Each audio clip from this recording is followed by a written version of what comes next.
सफलता का अभ्यास। प्राचीन समय में विद्यार्थी गुरुकुल में रहकर ही पढ़ा करते थे।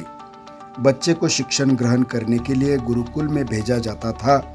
बच्चे गुरुकुल में गुरु के सानिध्य में आश्रम की देखभाल किया करते थे और अध्ययन भी किया करते थे। वरदराज को भी सभी की तरह गुरुकुल भेज दिया गया।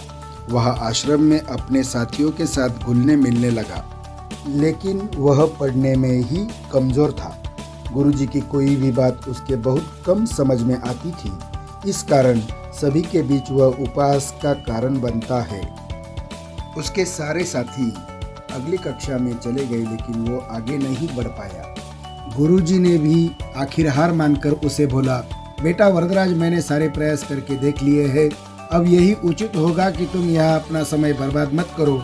अपने घर चले जाओ और अपने घर वालों को काम में मदद करो। वरदराज ने भी सोचा कि शायद विद्या मेरी किस्मत में नहीं है, और भारी मन से गुरुकुल से घर के लिए निकल गया। दोपहर का समय था। रास्ते में उसे प्यास लगने लगी। इधर उधर देखने पर उसने पाया कि थोड़ी दूर पर ही कुछ महिलाएं कुछ कुएं से पानी भर रही थी। वह कुएं के पास गया। वहां पत्थरों पर रस्सी के आने जाने से निशान बने हुए थे। तो उसने महिलाओं से पूछा, ये निशान आपने कैसे बनाए? तो एक महिला ने जवाब दिया, बेटे, यह निशान हमने नहीं बनाए। यह तो पानी खींचते समय इस कोमल रस्सी के बार बार आने जाने से ठोस पत्थर पर भी ऐसे निशान बन गए। वरदराज सोच में पड़ गया। उसने विचार किया कि जब एक कोमल से रस्सी के बार बार आने जाने से एक ठोस पत्थर पर गहरे निशान बन सकते हैं, तो निरंतर अभ्यास से मैं विद्या ग्रहण क्यों नहीं कर सकता।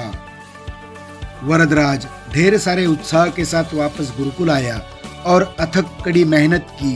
गुरुजी ने भी खुश होकर भरपूर सहयोग किया। कुछ ही सालों के बाद यह मंदबुद्धि बालक वरदराज आगे चलकर संस्कृत व्याकरण का महान विद्वान बना, जिसने लघु सिद्धांत कौमुदी, मध्य सिद्धांत कौमुदी, सार सिद्धांत कौमुदी, गिरवान पद पंजरी की रचना की। दोस्तों, ये कहानी हमें बहुत सिखाती है। दोस्तों, अभ्यास की शक्ति का तो कहना ही क्या है। यह आपके हर सपने को पूरा करेगी। अभ्यास बहुत जरूरी है, चाहे वो खेल में हो या पढ़ाई में या किसी और चीज में। बिना अभ्यास के आप सफल नहीं हो सकते। अगर आप बिना अभ्यास के केवल किस्मत के भरोसे बैठे रहोगे, तो आखिर में आपको पछतावे के सिवा और कुछ हाथ नहीं लगेगा। इसीलिए अभ्यास के साथ धैर्य, परिश्रम और लगन रखकर आप अपनी मंजिल को पाने के लिए जुट जाए। यही ये कहानी हमें सिखाती है दोस्तों।